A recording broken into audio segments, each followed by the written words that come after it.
Hello again, YouTube. I'm back with a update video here, and this is a cell that I took apart. This was the one I was working with that I kind of mentioned that it was really dirty and had a lot of carbon buildup on the plates and on the terminals here. And this is how clean it is. And now I've had it already. I've taken it apart, put it back together, cleaned it, and charged it and discharged it. And I took it apart again to kind of take a look at the plates and look at the mesh material after a full charge and a full discharge.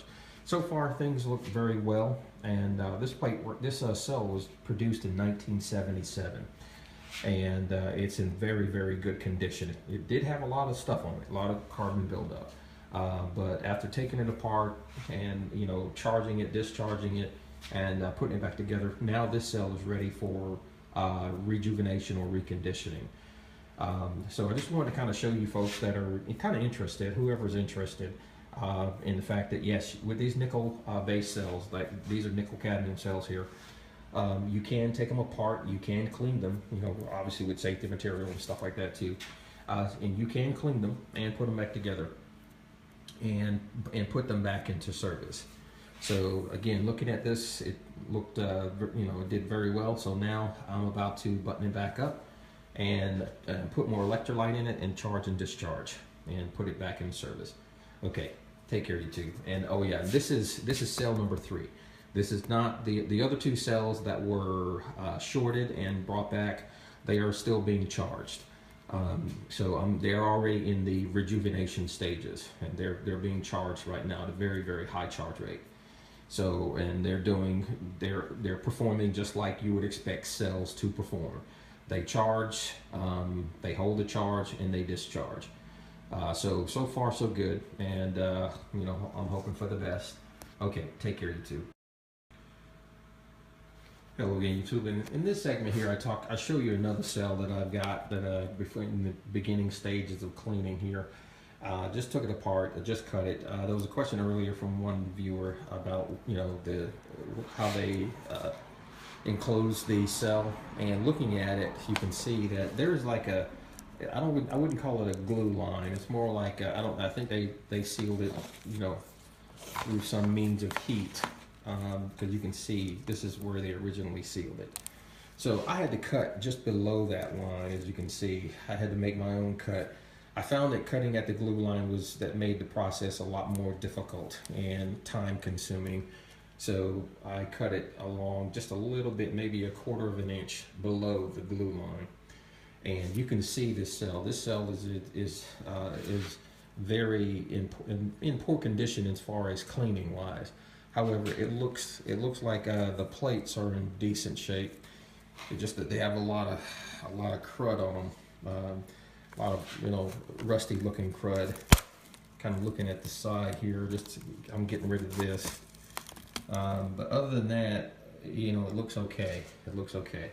This was on the inside of the case. You can see what I had to deal with here. So I'm gonna clean this and bring this one back online as well. So far I've done 3 cells, and this is the 4th. So let's just jump right on in and hop to it. But anyway, just wanted to show you this is what they look like. This cell right here was produced in 1980. So generally, this is a very decades old cell in 1980. So again, for folks that are questioning whether or not these cells actually last that long, well, let's find out. This is dirty, it's filthy, it's cruddy. Again, looking at this is a badly misused cell. It's filthy, it's dirty, it's cruddy. Can I bring it back? Let's find out. All right, stand by. Hello again, YouTube. In this segment here, I kind of want to give you a view of what I'm having to deal with here.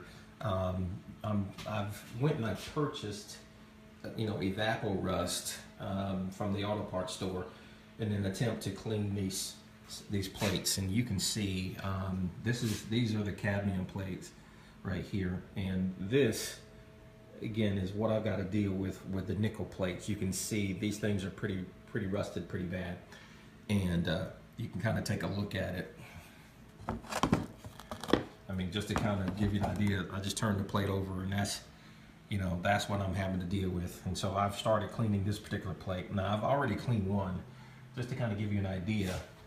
I'll just kind of show you. This is what evaporust does after you've, you know, cleaned it.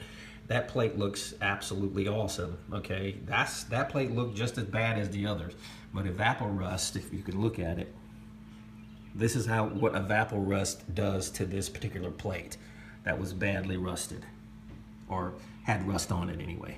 Okay, so and this is the material that was used to separate the plates. Essentially, this is plastic rods, and so you can see how rusty they are. And again, looking at this, you know, you can look in detail at the plate itself. Folks, these are, this is pretty bad.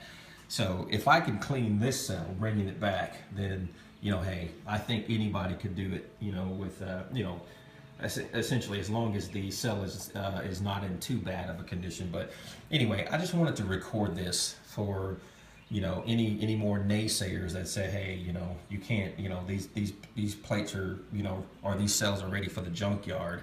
I beg to differ. I think as long as we have chemicals to, you know, clean them, then I think we should do it. Okay. All right, YouTube, stand by. Okay, YouTube, and before I continue, I've made significant progress with the plates. But before continuing on, I just want to show you a before and after image of you know, me cleaning. You can see this is the before. I have two plates left to clean, and this is one of them. You can see, okay, this is how bad it was. Take a look at it. Okay, that is bad, and this is what these plates now look like. You can see they're still wet, you know, from my cleaning, and you can see each one. I'm just going down the row here. Each one of these nickel plates, that's how clean they are. And this is how, you know, how they can be recovered, okay, from that. Now, what I'm not using any, you know, any mysterious substances to clean these. Essentially, I repurposed some kitchenware. This is like a cookie sheet, a cookie baking sheet, and then inside is the evaporust, and I have a plate that's, you know, sitting in there soaking. So what happens is I have one plate in there soaking while I'm cleaning the other plate in this other repurposed kitchen gear.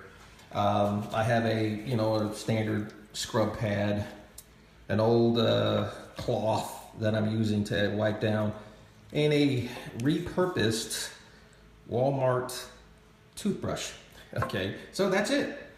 You know, that's it. And, you know, again, with the evaporust, that's it. And I have got that result. You can see from now, you can see it, a big difference, so, you know, this is just one of the other reasons why, you know, I'm like, hey, these cells are pretty legit. Okay, they are pretty legit. So, all right, you know, the cleaning continues. I just wanted to pause to kind of, you know, show you my progress. Okay, stand by, YouTube. Okay, YouTube, and I'm back here, and this is the wrap up of this particular cell. As you can see, I cleaned it. This is just some slight discoloration on the metal, which is, you know, I can deal with that. But this right here, it's clean though. The metal is clean. This is the plate. This was that rusty, one of the rusty nickel positive plates. The cadmium plates are fine. All I had to do was just kind of dust them off a little bit, but they were excellent. And as you can see, this is a far cry, totally different than what it was. You can see the plates, you know, front and back. And you can see they are clean. And this entire cell is ready to be put back into service. All right, and now the only thing I have to do is I have to clean this thing a little bit more, obviously. I did clean it out a little bit, but I've got to kind of get get my hands dirty big time, getting up in there, kind of getting stuff off the side. That's, should be no big deal. But anyway, all right, and once I do that, I will put electrolyte in it and start the charging process. Stand by, YouTube. Okay, YouTube, and now we have another fourth completed cell.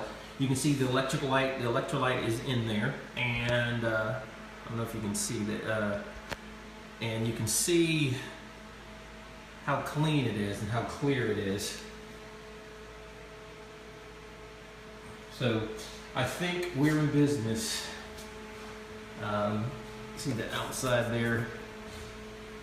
Let's see. Okay, so yeah, I think we're in business. I mean, it took some doing, but we're in business. Now I'm gonna put it on the charger. Okay, YouTube, and now we see the finished product here. We have two cells that were completely shorted out, that have been repaired and have been charging. These two, and these two cells that needed to be cleaned. They were in serious bad shape. This one not so much, but this one here was the one that had all of the brown rust and gunk inside of it, and these two were just completely dead. So now we have 4 cells that are being charged on this bench top power supply, and so I'm charging it up at 30 amps, and I want it to stay above 7 volts because of the 4 cells in series. Okay, alright, YouTube, and I'll try to keep you informed, but this right here is pretty much it. I'm going to delete all of the other videos that I had dealing with the reconditioning of these type of cells, by putting in the peroxide and stuff like that. After going through this scenario here, we're taking the cell apart, I'm convinced that this is the right way to do it. The other ways were great, but no, this right here is definitely the right way, and so I'm going to delete that. So my recommendation for folks that have these type of cells is just simply take the cell apart, get you some chemicals, and just a little bit of elbow grease, and just clean the cells and repair them. I think this is definitely the best way. So right now the cells have been repaired and cleaned, and so now we begin or just continue with the reconditioning process. Okay, take care, YouTube.